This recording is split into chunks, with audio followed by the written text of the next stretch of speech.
Assalamualaikum warahmatullahi wabarakatuh. Halo semuanya, perkenalkan nama saya Wahyu Dwi Elsinta dengan NIM 126205213 dari kelas PGMI 5D. Pada video kali ini, saya akan mempresentasikan jawaban UTS mata kuliah pembelajaran IPS di MI atau SD. Langsung saja saksikan video ini ya. Nomor 1, apa yang dimaksud dengan ilmu pengetahuan sosial atau IPS dan mengapa IPS penting dalam kurikulum sekolah dasar? Jawabannya yaitu, ilmu pengetahuan sosial atau IPS adalah sekelompok disiplin akademis yang mempelajari aspek-aspek yang berhubungan dengan manusia dan lingkungan sosialnya. IPS mengkaji seperangkat peristiwa, fakta, konsep, dan generalisasi yang berkaitan dengan isu sosial. IPS penting dalam kurikulum SD dikarenakan bahwa dengan mempelajari IPS, peserta didik mampu melihat dan menjelaskan fenomena yang ada dalam masyarakat di sekitarnya, baik kerjasama ataupun masalah-masalah yang timbul di sekitarnya. Peserta didik dapat mengetahui cara dalam sebuah interaksi secara langsung dengan sesama manusia lainnya, baik dalam kelompok kecil maupun kelompok besar. Soal nomor 2, sebutkan dan jelaskan 4 komponen utama dalam pembelajaran IPS di tingkat MI atau SD. Jawabannya yang pertama yaitu tujuan pembelajaran IPS di tingkat MI atau SD. Pendidikan IPS bertujuan untuk mendidik dan memberi bekal kemampuan dasar agar dapat mengembangkan diri sesuai dengan bakat, minat, kemampuan, dan lingkungannya, serta berbagai bekal untuk melanjutkan pendidikan ke jenjang yang lebih tinggi. Yang kedua, materi pembelajaran IPS di tingkat MI atau SD. Pada jenjang SD, mata pelajaran IPS memuat materi geografi, sejarah, sosiologi, dan ekonomi. Materi pembelajaran IPS merupakan pengetahuan, nilai-nilai, dan keterampilan sebagai isi dari suatu mata pelajaran IPS yang diarahkan untuk mencapai tujuan pembelajaran pada tingkat MI atau SD. Yang ketiga yaitu strategi pembelajaran IPS di tingkat MI atau SD.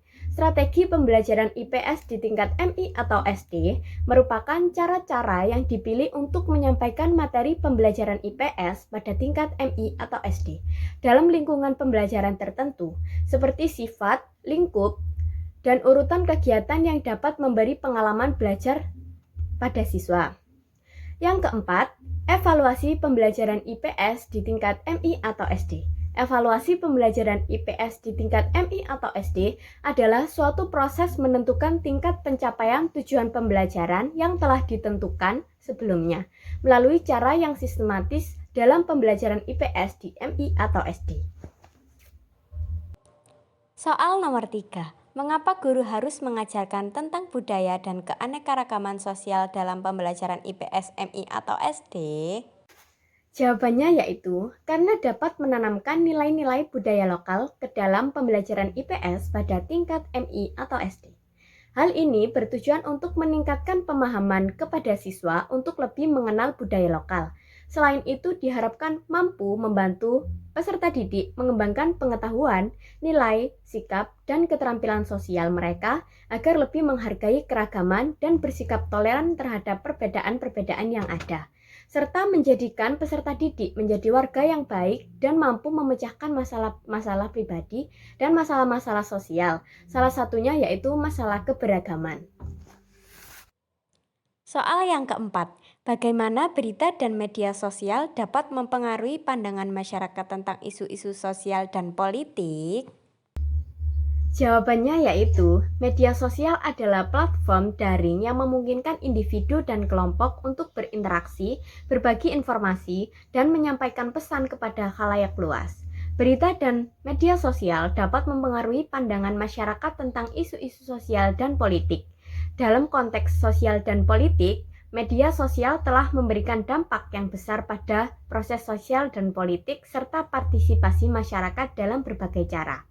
Media sosial telah meningkatkan partisipasi sosial dan politik dengan memberikan platform bagi masyarakat untuk berdiskusi, berbagi informasi, dan menyuarakan pendapat mereka tentang isu-isu sosial dan politik. Sehingga media sosial dan berita memungkinkan masyarakat untuk terlibat dalam diskusi politik, mengorganisir gerakan sosial, dan mempengaruhi kebijakan publik. Soal yang kelima, praktekkan dan analisislah pembelajaran dalam kelas mulai dari pendekatan, strategi, metode, dan teknik. Baik, di sini saya akan mempraktekkan pembelajaran IPS di dalam kelas secara singkat. Assalamualaikum warahmatullahi wabarakatuh. Bagaimana kabarnya hari ini anak-anak? Semoga semuanya sehat walafiat ya, amin. Sebelum memulai pembelajaran, alangkah baiknya kita berdoa terlebih dahulu. Bismillahirrahmanirrahim. Raditu billahi rabba wa bil islami dina wa bi muhammadin nabiyya wa rasulah. Rabbi zidni ilma warzuqni fahma waj'alni min ibadikas sholihin. Amin ya rabbal alamin. Baik, siapa yang tidak hadir pada pertemuan kali ini? Anak-anak? Oke, semuanya hadir ya. Baik anak-anak, hari ini pembelajaran IPS kita membahas materi tentang bentuk-bentuk keragaman budaya Indonesia. Sebelum membahas materi, mari kita melakukan ice breaking dulu ya. Tepuk semangat. Semangat. Bisa? Bisa. Satu kali lagi ya. Tepuk semangat. Semangat.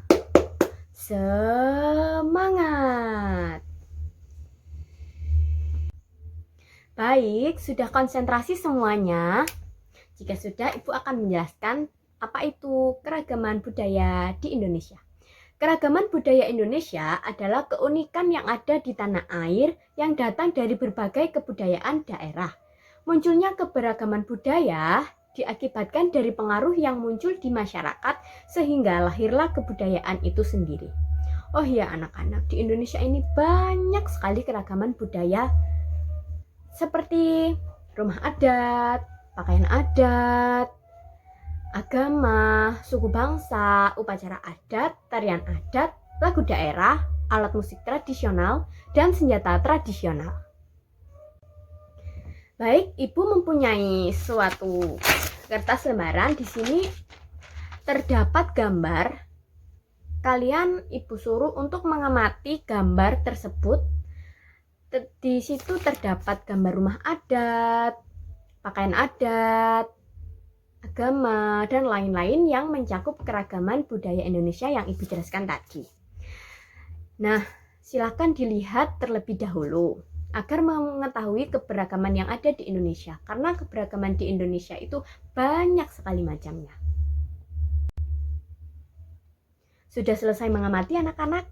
Jika sudah selesai mengamati, lalu Ibu akan membentuk sebuah kelompok, dan kelompoknya terdiri dari 4 orang. Kelompok pertama yaitu Fasa, Herman, dan Vivin. Kelompok 2, Naila, Fania, dan Radit. Kelompok 3, Doni, Rehan, dan Dwi. Kelompok 4, Zafran, Angga, dan Sisil.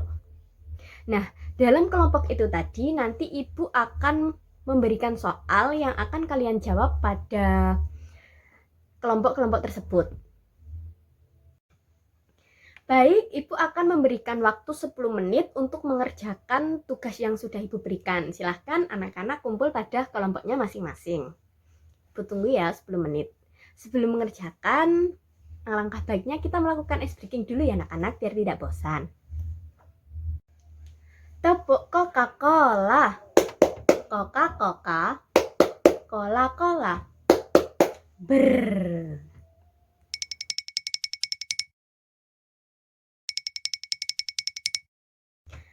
Baik anak-anak, 10 menit sudah berlalu. Ibu akan menunjuk kelompok 3 untuk presentasi. Silahkan Dani, Rehan, dan Dwi. Nah, kita bahas bersama ya. Soalnya tadi Ibu memberikan apa pengertian dari keberagaman budaya. Lalu kelompok 3 menjawab, keragaman budaya adalah kondisi masyarakat dari berbagai macam suku bangsa, budaya, bahasa yang memberikan manfaat bagi bangsanya. Betul ya anak-anak? Betul. Soal yang kedua, Apa pakaian adat dari Provinsi Jawa Tengah? Jawabannya kebaya. Betul. Betul ya anak-anak? Soal yang ketiga. Apa nama rumah adat dari Provinsi Jawa Timur? Rumah adat Joglo. Oke, betul semua. Baik, terima kasih untuk Doni, Rehan, dan Dwi dari kelompok 3 yang sudah mempresentasikan dan jawabannya sudah benar semua. Mari kita beri tepuk salut untuk kelompok 3. Tepuk salut. Salut. Salut. Yeay.